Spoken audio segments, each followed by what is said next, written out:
Okay students, ಇವತ್ತು ಅರ್ಥಶಾಸ್ತ್ರ ಅಂದ್ರೆ ಏನು, ಅರ್ಥಶಾಸ್ತ್ರವನ್ನ ನಾವು ಏಕೆ ಅಧ್ಯಯನ ಮಾಡಬೇಕು, ಅರ್ಥಶಾಸ್ತ್ರ ಅಧ್ಯಯನ ಮಾಡೋದ್ರಿಂದ ಆಗುವಂತಹ ಉಪಯೋಗ ಏನು, ಇದರಿಂದ ನಮ್ಮ ಬದುಕು ಯಾವ ರೀತಿ ಕಟ್ಟಿಕೊಳ್ಬಹುದು ಎಂಬ ವಿಚಾರದ ಬಗ್ಗೆ ನಾವು ತಿಳ್ಕೊಳ್ತಾ ಹೋಗೋಣ. ಸ್ಟೂಡೆಂಟ್ಸ್, ನಾವು ಯಾಕೆ ಅರ್ಥಶಾಸ್ತ್ರವನ್ನ ಅಧ್ಯಯನ ಮಾಡಬೇಕು ಅಂತ ನಾವು ನೋಡೋದಾದ್ರೆ, ನಾವು ಪ್ರತಿನಿತ್ಯ ಒಂದಲ್ಲ ಒಂದು ಆರ್ಥಿಕ ಚಟುವಟಿಕೆಯನ್ನ ನಾವು ಮಾಡ್ತಾ ಇರ್ತೀವಿ. ನೀವು ಸ್ಟೂಡೆಂಟ್ಸ್ ಆಗಿರ್ಬೋದು, ಪೋಷಕರಾಗಿರ್ಬೋದು ಅಥವಾ ಕಾರ್ಮಿಕರಾಗಿರ್ಬೋದು, ಇವರೆಲ್ಲರ ಕ್ರಿಯೆಯನ್ನ ಚಟುವಟಿಕೆಯನ್ನ ನಾವು ಆರ್ಥಿಕ ಚಟುವಟಿಕೆ ಅಂತ ನಾವು ಕರಿತೀವಿ. ಆರ್ಥಿಕ ಚಟುವಟಿಕೆ ಅಂತ ಹೇಳಿದ್ರೆ ಅದರಿಂದ ಈ ಚಟುವಟಿಕೆ ಕ್ರಿಯೆಯಿಂದ ವಸ್ತುಗಳು ಉತ್ಪಾದನೆ ಆಗಬೇಕು ಅಥವಾ ಸೇವೆಗಳು ಮತ್ತೊಬ್ಬರಿಗೆ ಉಪಯೋಗ ಆಗಬೇಕು. ಇದನ್ನ ನಾವು ಆರ್ಥಿಕ ಚಟುವಟಿಕೆ ಅಂತ ನಾವು ಕರಿತೀವಿ. ಈಗ ಉದಾಹರಣೆಗೆ, ನಿಮ್ಮ ಪೋಷಕರು ಏನಾದರೂ ರೈತರಾಗಿದ್ರೆ ಅವರು ಬೆಳೆಯುವಂತಹ ಆಹಾರ ಉತ್ಪಾದನೆ ಒಂದು ಆರ್ಥಿಕ ಚಟುವಟಿಕೆ ಆಗುತ್ತೆ. ಅಥವಾ ನಿಮ್ಮ ಮನೆಯಲ್ಲಿ ಯಾರಾದರೂ ಬ್ಯಾಂಕಿಂಗ್ ಸೆಕ್ಟರ್ ಅಲ್ಲಿದ್ರೆ ಅಥವಾ ಶಿಕ್ಷಕರಾಗಿದ್ರೆ ಅಥವಾ ಉಪನ್ಯಾಸಕರಾಗಿದ್ರೆ ಇವುಗಳನ್ನು ಕೂಡ ನಾವು ಆರ್ಥಿಕ ಚಟುವಟಿಕೆ ಅಂತ ನಾವು ಕರಿತೀವಿ. ಇದರ ಜೊತೆಗೆ ಕೈಗಾರಿಕೆಯಲ್ಲಿ ಕೆಲಸ ಮಾಡುವಂತಹ ಕಾರ್ಮಿಕರ ಚಟುವಟಿಕೆ ಆಗಿರ್ಬೋದು, ಕೃಷಿ ಚಟುವಟಿಕೆಯಲ್ಲಿ ಕೆಲಸ ಮಾಡುವಂತಹ ಕೃಷಿ ಕಾರ್ಮಿಕರ ಚಟುವಟಿಕೆಗಳಾಗಿರ್ಬೋದು, ಇವೆಲ್ಲವನ್ನ ನಾವು ಆರ್ಥಿಕ ಚಟುವಟಿಕೆ ಅಂತ ನಾವು ಕರಿತೀವಿ. ಅಂದ್ರೆ ಆರ್ಥಿಕ ಚಟುವಟಿಕೆ ಅಂದ್ರೆ ಸಿಂಪಲ್, ವಸ್ತುಗಳ ಉತ್ಪಾದನೆ ಆಗಬೇಕು ಅಥವಾ ಮತ್ತೊಬ್ಬರಿಗೆ ಸೇವೆಗಳ ಸಲಹೆ ಸಿಗಬೇಕು, ಮತ್ತೆ ಇದರಿಂದ ಹಣದ ಚಲಾವಣೆ ಆಗಬೇಕು. ಇಲ್ಲಿ ವಸ್ತು ವಿನಿಮಯ ಪದ್ಧತಿ ಇರಬಾರ್ದು.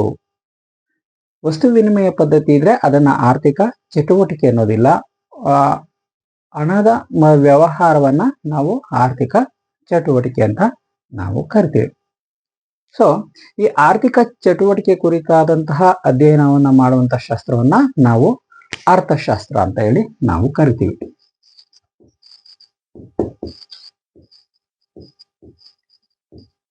ಆಯ್ತಾ? ಈ ಅರ್ಥಶಾಸ್ತ್ರ ಆರ್ಥಿಕ ಚಟುವಟಿಕೆ ಕುರಿತಾದಂತಹ ಅಧ್ಯಯನವನ್ನ ನಾವು ಅರ್ಥಶಾಸ್ತ್ರ ಅಂತೇಳಿ ನಾವು ಕರಿತೀವಿ. ಅಂದ್ರೆ ಅರ್ಥಶಾಸ್ತ್ರ ಅಂದ್ರೆ ಆರ್ಥಿಕ ಚಟುವಟಿಕೆ. ಈ ಕುರಿತಾದಂತಹ ಅಧ್ಯಯನವನ್ನ ನಾವು ಅರ್ಥಶಾಸ್ತ್ರ ಅಂತ ನಾವು ಕರಿತೀವಿ ಸ್ನೇಹಿತರೆ.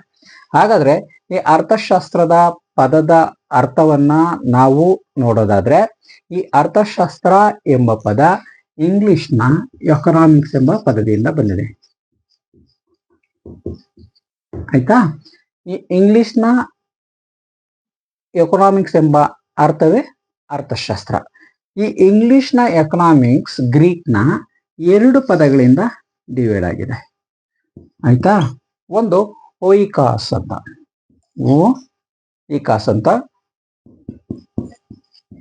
ಮತ್ತೊಂದು ನೋಮಸ್. 2 ಪದಗಳಿಂದ ಬಂದಿದೆ. ಇವೆರಡು ಪದಗಳು ಗ್ರೀಕ್ ಪದಗಳು. ಆಯ್ತಾ? ಅಂದ್ರೆ ಓಯಿಕಾಸ್ ಮತ್ತು ನೋಮಸ್ ಎಂಬ 2 ಪದಗಳಿಂದ ಈ ಎಕನಾಮಿಕ್ಸ್ ಎಂಬ ಪದ ಬಂದಿದೆ. ಈ ಎಕನಾಮಿಕ್ಸ್ ಅಂದ್ರೆ ಕನ್ನಡದಲ್ಲಿ ಅರ್ಥಶಾಸ್ತ್ರ. ಹಾಗಾದ್ರೆ ಈ ಓಯಿಕಾಸ್ ಅಂತ ಅಂದ್ರೆ ಏನು ಅರ್ಥ ಗ್ರೀಕ್ ಪದದಲ್ಲಿ? ಈ ಓಯಿಕಾಸ್ ಅಂತ ಹೇಳಿದ್ರೆ ಕುಟುಂಬ. ಈ ನೋಮಸ್ ಅಂದ್ರೆ ನಿರ್ವಹಣೆಯ ಕಲೆ. ಆಯ್ತಾ?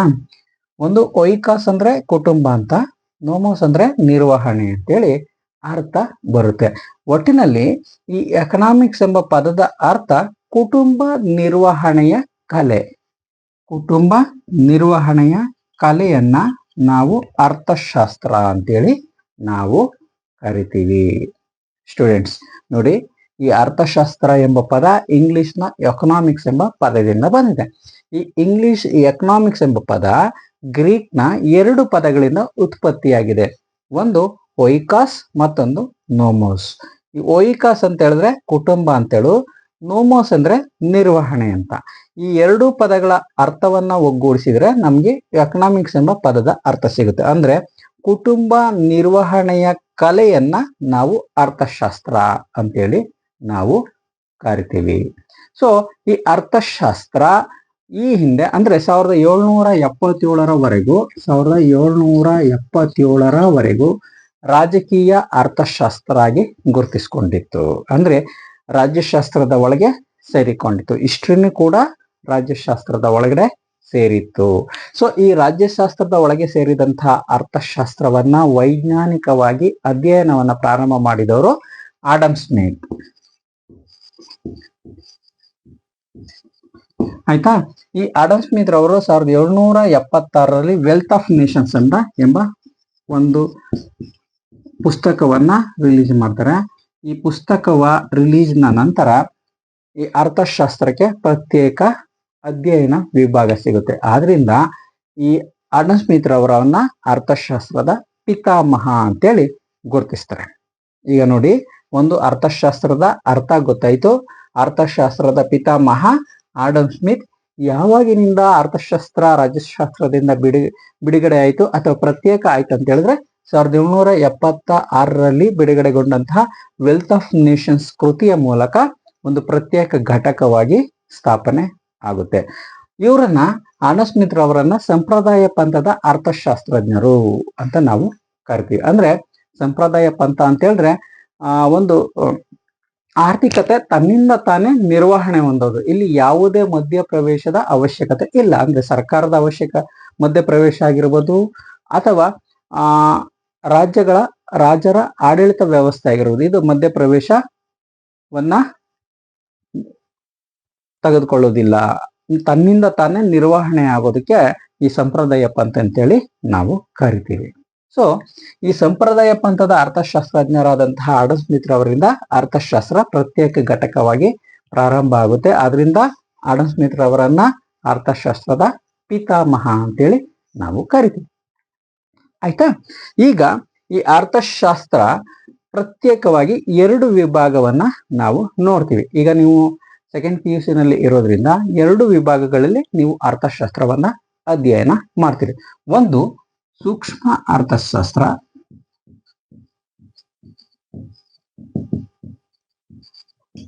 ಮತ್ತೊಂದು ಸಮಗ್ರ ಅರ್ಥಶಾಸ್ತ್ರ.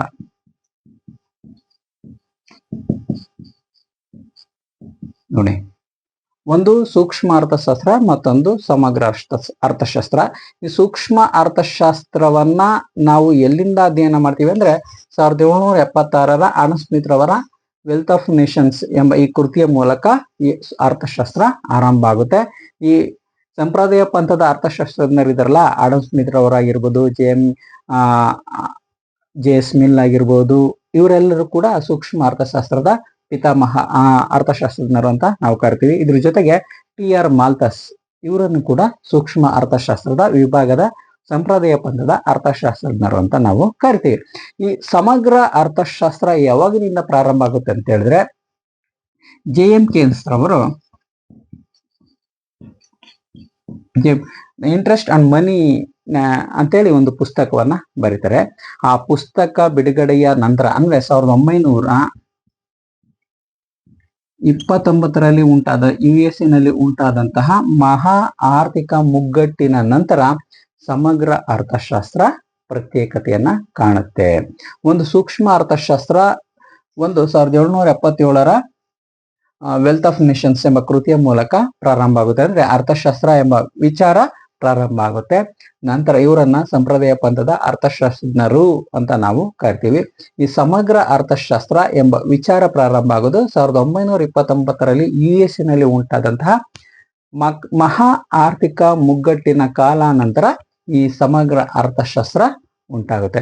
ಈ ಸೂಕ್ಷ್ಮ ಅರ್ಥಶಾಸ್ತ್ರ ಅಂದ್ರೆ ಏನು, ಸಮಗ್ರ ಅರ್ಥಶಾಸ್ತ್ರ ಅಂದ್ರೆ ಏನು ಅನ್ನೋದನ್ನ ಮುಂದಿನ ತರಗತಿಯಲ್ಲಿ ನಾವು ತಿಳ್ಕೊಳ್ತಾ ಹೋಗೋಣ. ಈ 2 ಪದಗಳನ್ನ ನೀಡಿದವರು ಯಾರು ಎಂಬುದನ್ನು ಕೂಡ ನಾವು ತಿಳ್ಕೊಳ್ಳೋಣ. ಈಗ ಅರ್ಥಶಾಸ್ತ್ರ ಅಂದ್ರೆ ಏನು ಅಂತ ನಾವು ತಿಳ್ಕೊಳ್ಳಕ್ಕೆ ಹೋಗೋಣ. ನಂತರ ಇದು ಮತ್ತೊಂದು ವಿಚಾರ ಇದೆ, ಈ ಮತ್ತೊಂದು ವಿಭಾಗ ಇದೆ, ಅದು ಗಣಿತಾತ್ಮಕ ವಿಧಾನ. ಇದು 1980ರ ದಶಕದಲ್ಲಿ ಬಂದಂತಹ ಒಂದು ಗಣಿತಾತ್ಮಕ ವಿಧಾನ ಅಥವಾ ಗಣಿತಾತ್ಮಕ ಅರ್ಥಶಾಸ್ತ್ರ ಎಂಬ ಪ್ರತ್ಯೇಕ ಘಟಕವನ್ನ ನಾವು ಅಧ್ಯಯನಕ್ಕೆ ಪ್ರಾರಂಭ ಮಾಡಿದ್ದೀವಿ. ಈಗ ನೀವು ಫಸ್ಟ್ PUC ನಲ್ಲಿ ಸಂಖ್ಯಾಶಾಸ್ತ್ರವನ್ನ ನೋಡಿದಿರ, ಅಧ್ಯಯನವನ್ನ ಮಾಡಿದಿರ. ಈ ಸಂಖ್ಯಾಶಾಸ್ತ್ರವೇ ಗಣಿತಾತ್ಮಕ ವಿಧಾನ.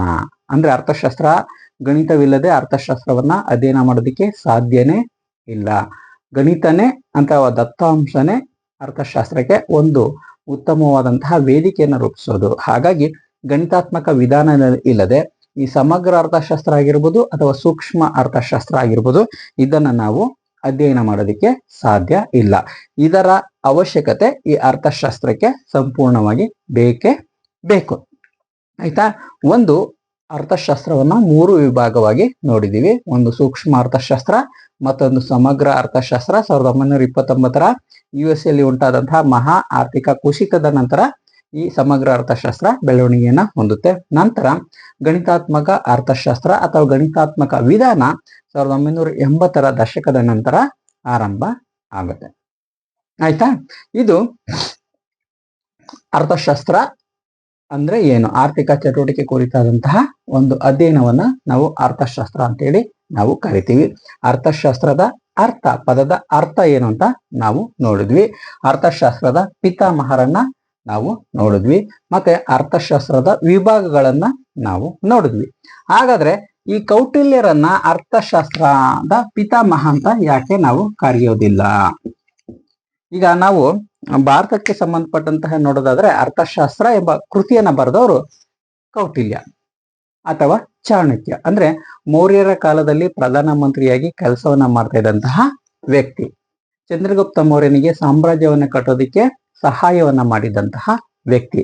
ಇವರು ಬರೆದಂತಹ ಅರ್ಥಶಾಸ್ತ್ರ ಕೃತಿ ಸೇಮ್ ಅರ್ಥವನ್ನ ಕೊಡುತ್ತೆ. ಅಂದ್ರೆ ಅರ್ಥಶಾಸ್ತ್ರ ಅಂದ್ರೆ ಆರ್ಥಿಕ ಚಟುವಟಿಕೆ ಕುರಿತಾದಂತ ಒಂದು ಅಧ್ಯಯನವನ್ನ ನಾವು ನೋಡ್ತೀವಿ. ಅಂದ್ರೆ ಇವರು ಅರ್ಥಶಾಸ್ತ್ರ ಎಂಬ ಪದದಲ್ಲೇ ಒಂದು ಪುಸ್ತಕವನ್ನ ಬರೀತಾರೆ.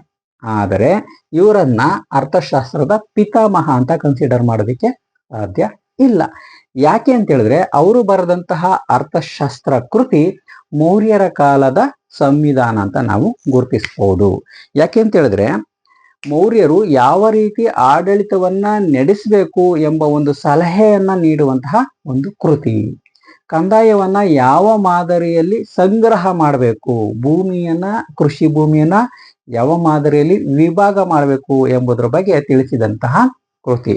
ಅದು ರಾಜ್ಯಶಾಸ್ತ್ರಕ್ಕೆ ಅಂದ್ರೆ ಸಂವಿಧಾನಕ್ಕೆ ಅಥವಾ ಆಡಳಿತಾತ್ಮಕವಾಗಿ ಸಲಹೆ ನೀಡುವ ಕೃತಿಯಾಗಿರೋದ್ರಿಂದ ಅವರನ್ನ ಅರ್ಥಶಾಸ್ತ್ರದ ಪಿತಾಮಹ ಅಂತ ಗುರುತಿಸೋದಿಲ್ಲ. ಅವರ ಕೃತಿಯನ್ನ ನಾವು ಭಾರತದ ಪ್ರಥಮ ಸಂವಿಧಾನ ಅಂತೇಳಿ ಕೂಡ ನಾವು ಗುರುತಿಸಬಹುದು. ಯಾಕೆ ಅಂತ ಹೇಳಿದ್ರೆ ಮೌರ್ಯರ ಆಡಳಿತ ಯಾವ ರೀತಿ ನಡೀತು ಅನ್ನೋದನ್ನ ತಿಳಿಸುವಂತಹ ಕೃತಿ. ಆಯ್ತಾ? ಹಾಗಾಗಿ ಕೌಟಿಲ್ಯರನ್ನ ಅಥವಾ ಚಾಣಕ್ಯರನ್ನ ಅರ್ಥಶಾಸ್ತ್ರದ ಪಿತಾಮಹ ಅಂತ ಗುರುತಿಸೋದಿಲ್ಲ. ಆಡಮ್ ಸ್ಮಿತ್ ರವರನ್ನ ಅರ್ಥಶಾಸ್ತ್ರದ ಪಿತಾಮಹ ಅಂತೇಳಿ ನಾವು ಗುರುತಿಸ್ತೀವಿ. ಇದು ಒಂದು ಅರ್ಥಶಾಸ್ತ್ರ ಪದದ ಅರ್ಥ, ಅರ್ಥಶಾಸ್ತ್ರದ ವಿಭಾಗಗಳು, ಮತ್ತೊಂದು ಅರ್ಥಶಾಸ್ತ್ರದ ಪಿತಾಮಹ ಅಂದ್ರೆ ಅರ್ಥಶಾಸ್ತ್ರ ಯಾವಾಗಿನಿಂದ ಹುಟ್ಟಿತು ಅನ್ನೋದ್ರ ಬಗ್ಗೆ ನಾವು ತಿಳ್ಕೊಂಡ್ವಿ. ಈಗ ಆರ್ಥಿಕ ಚಟುವಟಿಕೆ ಅಂದ್ರೇನು, ಆರ್ಥಿಕ ಚಕ್ರ ಅಂದ್ರೆ ಏನು ಅನ್ನೋದನ್ನ ನಾವು ನೋಡೋಣ. ಆರ್ಥಿಕ ಚಟುವಟಿಕೆನೇ ಬೇರೆ, ಆರ್ಥಿಕ ಚಕ್ರನೇ ಬೇರೆ. ಆಯ್ತಾ? ಈ ಆರ್ಥಿಕ ಚಕ್ರ ಇದೆಯಲ್ಲ,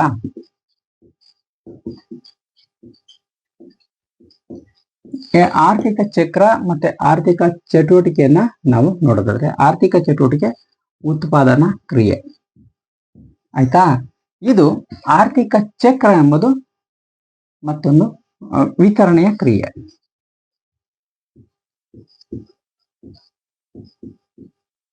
ಆಯ್ತಾ? ಉತ್ಪಾದನಾ ಕ್ರಿಯೆ. ಇಲ್ಲಿ ವಿತರಣಾ ಕ್ರಿಯೆ ಅಂತ ಹೇಳಿದ್ರೆ ಇಲ್ಲಿ ಹಣಕಾಸು ವ್ಯವಹಾರ ಮುಖ್ಯ. ಹಣಕಾಸು ಮಧ್ಯವರ್ತಿಯಾಗಿ ಕೆಲಸವನ್ನ ಮಾಡುತ್ತೆ. ಆಯ್ತಾ? ಈ ಆರ್ಥಿಕ ಚಕ್ರ ಮತ್ತೆ ಆರ್ಥಿಕ ಚಟುವಟಿಕೆ ತಿಳಿಯೋದಕ್ಕೂ ಮೊದಲೇ ಉತ್ಪಾದನಾಂಗಗಳ ಬಗ್ಗೆ ನಾವು ತಿಳಿಯೋಣ.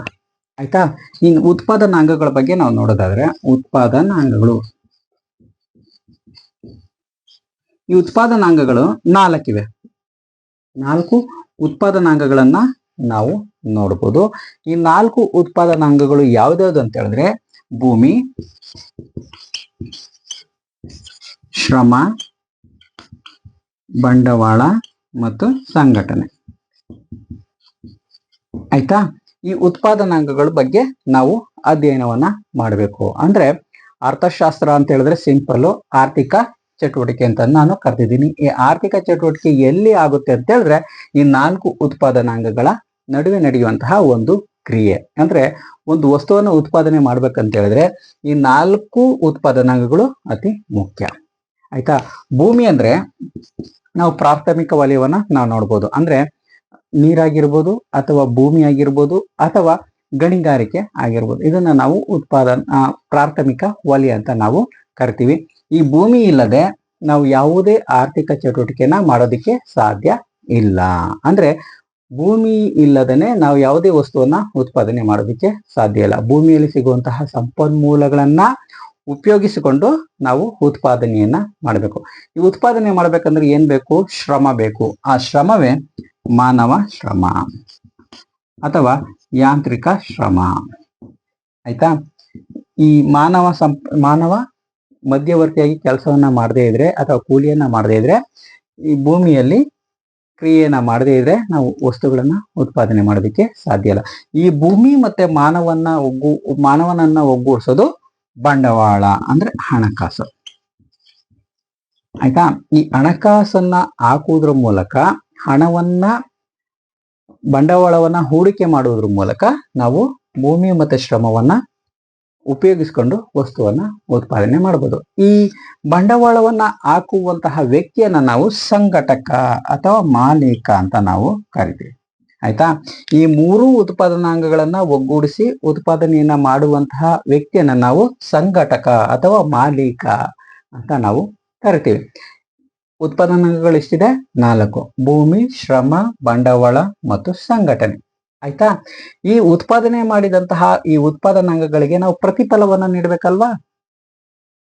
ಖಂಡಿತವಾಗಿಯೂ ನೀಡಬೇಕು. ಅಂದ್ರೆ ನಾವೇನಾದ್ರೂ ಒಂದು ಕೆಲಸವನ್ನ ಮಾಡ್ತೀವಿ ಅಂತ ಹೇಳಿದ್ರೆ ನಾವು ಉಚಿತವಾಗಿ ಕೆಲಸ ಮಾಡೋದಕ್ಕೆ ಸಾಧ್ಯನಾ? ಉಚಿತವಾಗಿ ಯಾರಾದ್ರೂ ಕೆಲಸ ಮಾಡ್ಕೊಡ್ತೀರಾ? ಖಂಡಿತವಾಗಿಯೂ ಇಲ್ಲ. ನಾನು ಪಾಠ ಮಾಡ್ತಾ ಇದ್ದೀನಿ ಅಂದ್ರೆ ನಿಮ್ಮಿಂದ ನಾವು ಒಂದು ಹಣದ ಮೂಲವನ್ನ ಹುಡುಕ್ತಾ ಇರ್ತೀವಿ. ಈಗ ಉದಾಹರಣೆಗೆ ನಾನು ಯೂಟ್ಯೂಬ್ ನಲ್ಲಿ ನಿಮ್ಗೆ ಕ್ಲಾಸ್ ಅನ್ನ ಮಾಡ್ತಾ ಇರ್ಬೋದು. ನಾನು ಉಚಿತವಾಗಿ ಮಾಡ್ತಾ ಇದ್ದೀನಿ ಅಂತ ನೀವು ತಿಳ್ಕೊಂಡಿದ್ದೀರಾ? ಖಂಡಿತವಾಗಿಯೂ ಇಲ್ಲ.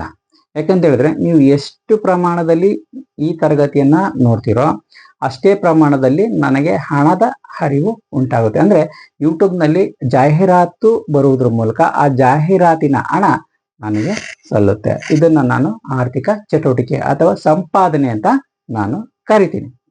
ಆಯ್ತಾ. ಈ ಪ್ರತಿಫಲವನ್ನ ನಾವು ಈ 4 ಉತ್ಪಾದನಾಂಗಗಳಿಗೆ ನೀಡಬೇಕು. ಅಂದ್ರೆ 100 ರೂಪಾಯಿ ಆದಾಯ ಬಂತು ಅಂತ ಹೇಳಿದ್ರೆ, 100 ರೂಪಾಯಿ ಸಂಪಾದನೆ ಆಗ್ತದೆ ಅಂತ ಹೇಳಿದ್ರೆ ಆ 100 ರೂಪಾಯಿಯನ್ನ ಈ 4 ಉತ್ಪಾದನಾಂಗಗಳಿಗೆ ನಾವು ವಿತರಣೆಯನ್ನ ಮಾಡಬೇಕು. ಭೂಮಿಗೆ ಏನ್ ಕೊಡ್ತೀವಿ?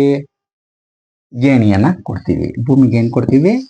ಗೇಣಿಯನ್ನ ಹಂಚಿಕೆ ಮಾಡ್ತೀವಿ. ಅಂದ್ರೆ ಭೂಮಿಗೆ ನೀಡುವಂತಹ ಸಂಪನ್ಮೂಲ. ಅಂದ್ರೆ ಅದು ಏನಾದ್ರೂ ಕೃಷಿಯನ್ನ ಮಾಡಿದ್ರೆ ಕೃಷಿಗೆ ಭೂಮಿಗೆ ನೀಡುವಂತಹ ರಸಗೊಬ್ಬರ ಆಗಿರ್ಬೋದು, ಅಥವಾ ಚಟುವಟಿಕೆ ಮಾಡೋದಾದ್ರೆ ಅಂದ್ರೆ ಉತ್ಪಾದನೆ ಯಂತ್ರಗಳನ್ನು ಉತ್ಪಾದನೆ ಮಾಡೋದಾದ್ರೆ ಅದಕ್ಕೆ ನೀಡುವಂತಹ ಬಾಡಿಗೆ ಆಗಿರ್ಬೋದು. ಇದನ್ನ ನಾವು ಗೇಣಿ ಅಂತ ನಾವು ಕರಿತೀವಿ. ಶ್ರಮಕ್ಕೆ ಏನ್ ಕೊಡ್ತೀವಿ? ನಾವು ಕೂಲಿಯನ್ನ ಕೊಡ್ತೀವಿ. ಕೂಲಿ ಅಥವಾ ವೇತನವನ್ನ ನೀಡ್ತೀವಿ. ಅಂದ್ರೆ ಯಾವುದೇ ವ್ಯಕ್ತಿ ಉತ್ಪಾದನೆ ಕ್ರಿಯೆಯಲ್ಲಿ ಪಾಲ್ಗೊಂಡ್ರೆ ಆತನಿಗೆ ನಾವು ಕೂಲಿಯನ್ನ ಕೊಡ್ತೀವಿ. ಇದಿದೆಯಲ್ಲ ಯಂತ್ರ ಬಂದು ಭೂಮಿಯ ವಿಭಾಗಕ್ಕೆ ಸೇರ್ಪಡೆ ಆಗುತ್ತೆ. ನೆಕ್ಸ್ಟ್ ಬಂಡವಾಳಕ್ಕೆ ಏನ್ ಕೊಡ್ತೀವಿ? ಬಡ್ಡಿಯನ್ನ ಕೊಡ್ತೀವಿ. ಅಂದ್ರೆ ಬಂಡವಾಳ ಹಾಕಿದಂತಹ ವ್ಯಕ್ತಿಗೆ ಅಥವಾ ಹೂಡಿಕೆ ಮಾಡಿದಂತಹ ವ್ಯಕ್ತಿಗೆ ನಾವೇನ್ ಮಾಡ್ತೀವಿ? ಬಡ್ಡಿಯನ್ನ ಕೊಡ್ತೀವಿ. ನೆಕ್ಸ್ಟ್ ಸಂಘಟಕನಿಗೆ ಏನ್ ಕೊಡ್ತೀವಿ? ಲಾಭವನ್ನ ಕೊಡ್ತೀವಿ. ಈ 3 ವಿತರಣೆ ಮಾಡಿ ಉಳಿದಂತಹ ಘಟಕವನ್ನ ನಾವು ಲಾಭ ಅಂತ ಕರಿತೀವಿ. ಅಂದ್ರೆ ಗೇಣಿ, ಕೂಲಿ ಮತ್ತೆ ಬಡ್ಡಿ ಈ 3 ಹಂಚಿಕೆ ಮಾಡಿದ ನಂತರ ಉಳಿಕೆಯಾದಂತಹ ಹಣವನ್ನ ನಾವು ಲಾಭ ಅಂತ ಕರಿತೀವಿ. ಅಂದ್ರೆ ಲಾಭ ಅಂದ್ರೆ ಸಿಂಪಲ್, ಲಾಭ ಈಕ್ವಲ್ಸ್ ಕೂಲಿ ಮೈನಸ್ ಬಡ್ಡಿ ಮೈನಸ್ ಲಾಭ. ಆಯ್ತಾ. ಇದಿಷ್ಟನ್ನು ಕಳೆದು ಇದಿಷ್ಟನ್ನು ಕೂಡಿ ಮೈನಸ್ ಮಾಡಿದ್ರೆ ನಮ್ಗೆ ಇದು ಸಿಗುತ್ತೆ. ಅಂದ್ರೆ ಲಾಭ ಸಿಗುತ್ತೆ. ಲಾಭ ನಮ್ಗೆ ಎಷ್ಟು ಸಿಗುತ್ತೆ ಅಂದ್ರೆ, ಪ್ರತಿಫಲದಲ್ಲಿ ಲಾಭ ಯಾವ ರೀತಿ ಸಿಗುತ್ತೆ ಅಂತ ಹೇಳಿದ್ರೆ, ಕೂಲಿ, ಬಡ್ಡಿ ಮತ್ತು ಲಾಭವನ್ನ ಕಳೆದ ನಂತರ ಉಳಿಯುವಂಥದ್ದು ನಮ್ಗೆ ಲಾಭ. ಆಯ್ತಾ. ಇಲ್ಲಿ ಸಂಘಟಕ ಅತಿ ಮುಖ್ಯವಾಗಿ ಬೇಕಾದಂತಹ ಒಬ್ಬ ವ್ಯಕ್ತಿ. ಯಾಕೆಂತ ಹೇಳಿದ್ರೆ ಈ 3 ಉತ್ಪಾದನಾಂಗಗಳನ್ನ ಒಗ್ಗೂಡಿಸಿ ಕೆಲಸವನ್ನ ಮಾಡಿ ಒಂದು ವಸ್ತುಗಳನ್ನ ಉತ್ಪಾದನೆ ಮಾಡ್ಬೇಕಾದ್ರೆ ಈ ವ್ಯಕ್ತಿ ಅತಿ ಮುಖ್ಯವಾಗಿ ನಮ್ಗೆ ಬೇಕು. ಆಯ್ತಾ. ಈಗ ನಾವು ನೋಡಿದ್ವಿ ಅಂದ್ರೆ ಆರ್ಥಿಕ ಚಟುವಟಿಕೆ ಬೇಕು ಅಂತ ಹೇಳಿದ್ರೆ, ನಡಿಬೇಕಂತ ಹೇಳಿದ್ರೆ ನಮ್ಗೆ ಉತ್ಪಾದನಾಂಗಗಳು ಅತಿ ಮುಖ್ಯ. ಈ ಉತ್ಪಾದನಾಂಗಗಳ ಕ್ರಿಯೆಯನ್ನ, ಚಟುವಟಿಕೆಯನ್ನ ನಾವು ಆರ್ಥಿಕ ಚಟುವಟಿಕೆ ಅಂತ ನಾವು ಕರಿತೀವಿ.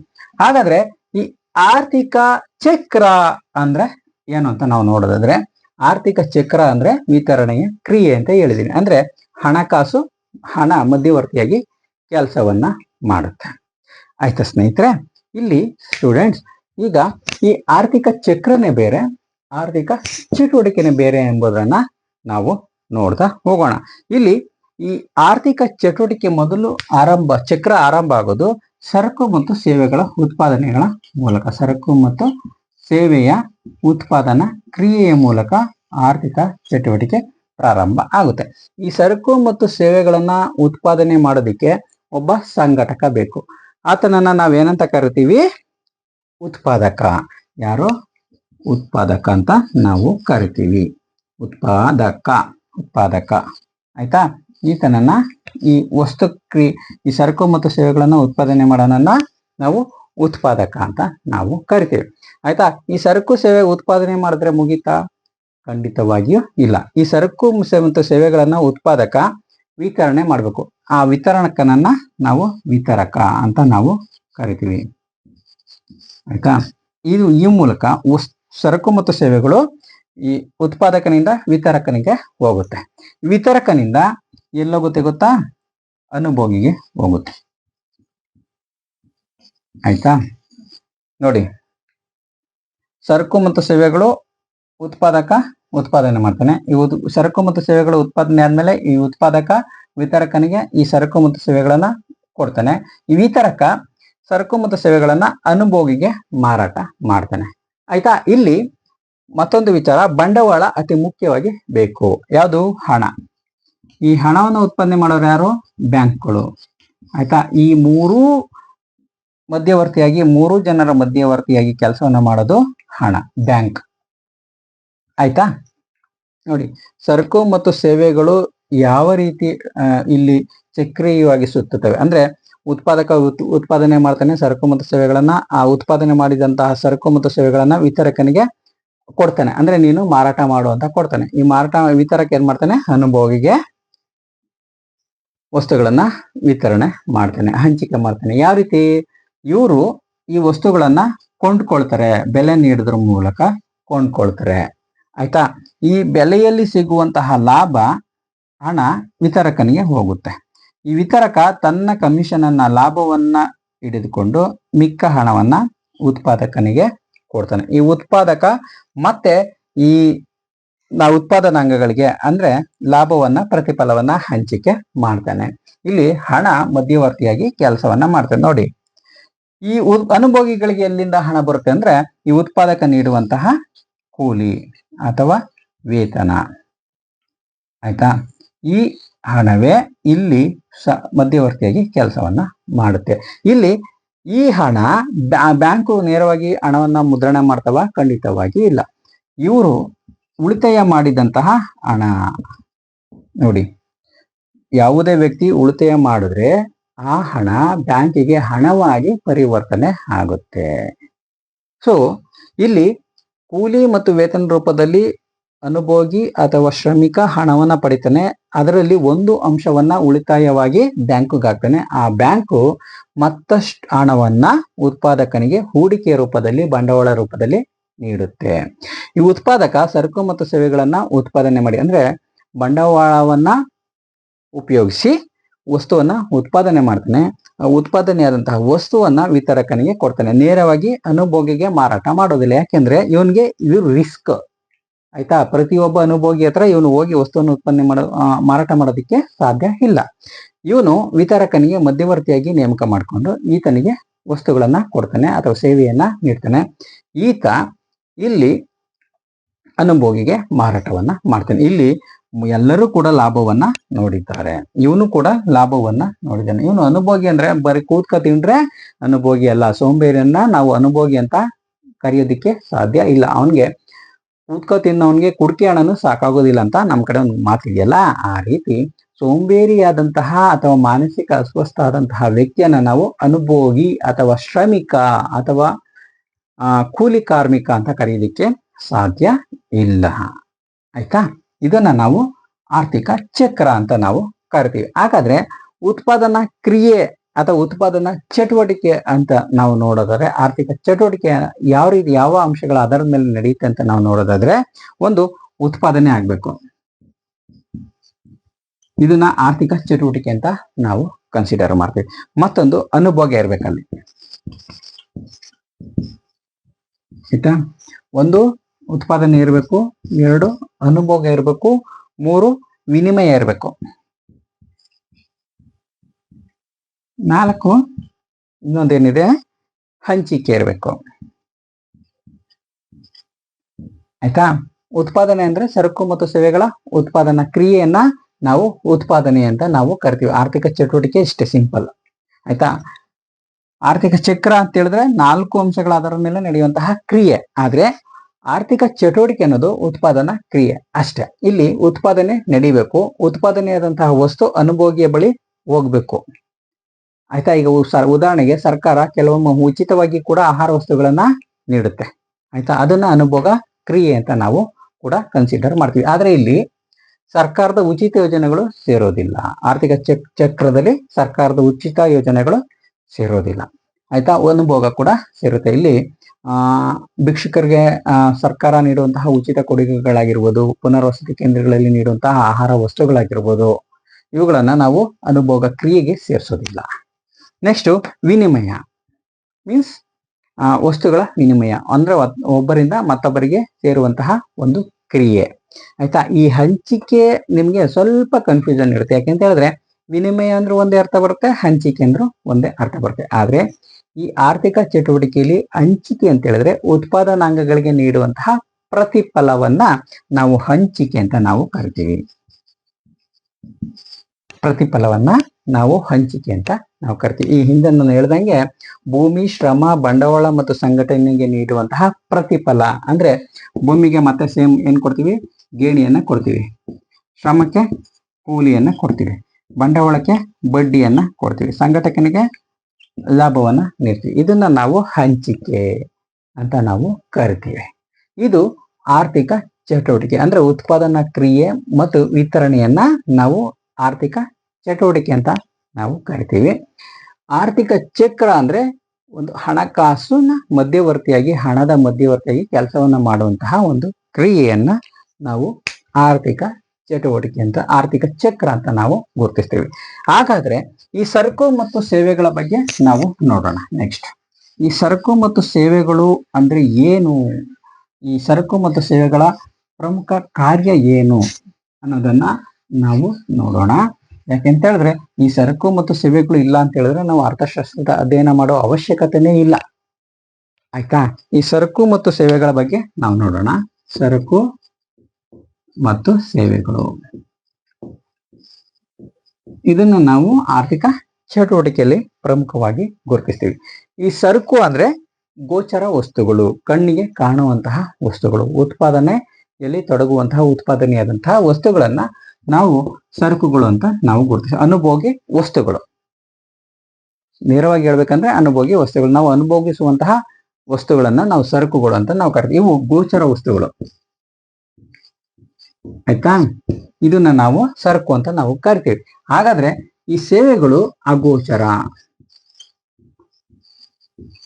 ನಿಮ್ಗೆ ನಾನು ಪಾಠ ಮಾಡೋದನ್ನ ನೀವು ಕೇಳ್ತಾ ಇದ್ದೀರಾ, ಆದ್ರೆ ಬಾಯಿಂದ ಅನುಭವಿಸೋದಕ್ಕೆ ಸಾಧ್ಯ ಇಲ್ಲ, ಕೈಯಿಂದ ಹಿಡಿಯೋದಕ್ಕೆ ಸಾಧ್ಯ ಇಲ್ಲ.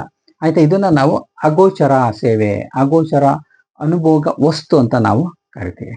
ಬ್ಯಾಂಕಿಂಗ್ ಕ್ರಿಯೆಯನ್ನ ನಾವು ನೋಡೋದಾದ್ರೆ ಅಲ್ಲಿ ನಿಮ್ಗೆ ಹಣವನ್ನ ಕೈಲಿ ಇಟ್ಕೊಳ್ತೀರಾ, ಆದ್ರೆ ಹಣದ ವಹಿವಾಟನ್ನ ನೀವು ನೋಡೋದಕ್ಕೆ ಸಾಧ್ಯ ಇಲ್ಲ, ಅಂಕಿಅಂಶಗಳ ವಹಿವಾಟನ್ನ ನೀವು ನೋಡೋದಕ್ಕೆ ಸಾಧ್ಯ ಇಲ್ಲ. ಈ ಸಾಫ್ಟ್ವೇರ್ಗಳು ಇರ್ಬೋದು, IT ಇರ್ಬೋದು, BPOಗಳು ಇರ್ಬೋದು, ಇವೆಲ್ಲವೂ ಕೂಡ ಸೇವೆಗಳ ವ್ಯಾಪ್ತಿಗೆ ಬರ್ತವೆ.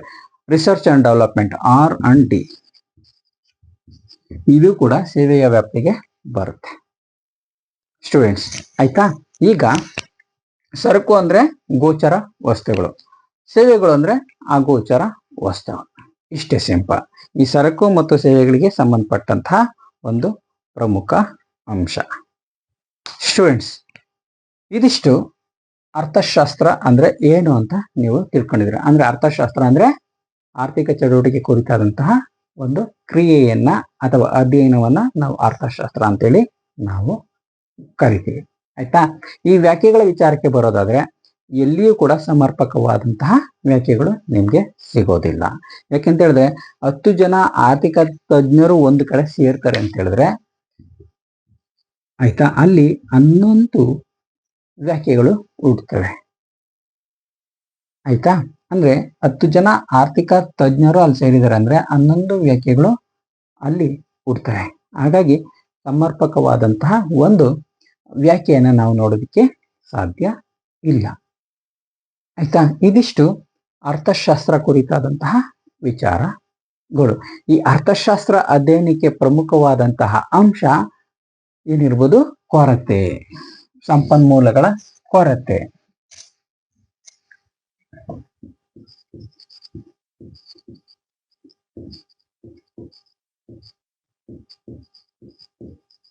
ಆಯ್ತಾ? ಈ ಸಂಪನ್ಮೂಲಗಳ ಕೊರತೆ ಏನೇ ಅರ್ಥಶಾಸ್ತ್ರ ಅಧ್ಯಯನಕ್ಕೆ ರಹದಾರಿ. ಅರ್ಥಶಾಸ್ತ್ರ ಉಡೋದಿಕ್ಕೆ ರಹದಾರಿ, ಆರ್ಥಿಕ ಚಟುವಟಿಕೆ ಆಗೋದಕ್ಕೆ ರಹದಾರಿ. ಇದನ್ನ ನಾವು ಮುಂದಿನ ತರಗತಿಯಲ್ಲಿ ನೋಡ್ತಾ ಹೋಗೋಣ. ಅಂದ್ರೆ ಈ ಅರ್ಥಶಾಸ್ತ್ರದ ಪ್ರಮುಖ ಅಂಶ ಅಂತ ಹೇಳಿದ್ರೆ ಸಂಪನ್ಮೂಲಗಳ ಕೊರತೆ ಬಗ್ಗೆ ನಾವು ಮುಂದಿನ ತರಗತಿಯಲ್ಲಿ ಅಧ್ಯಯನವನ್ನ ಶುರು ಮಾಡೋಣ ಸ್ನೇಹಿತರೆ. Thank you.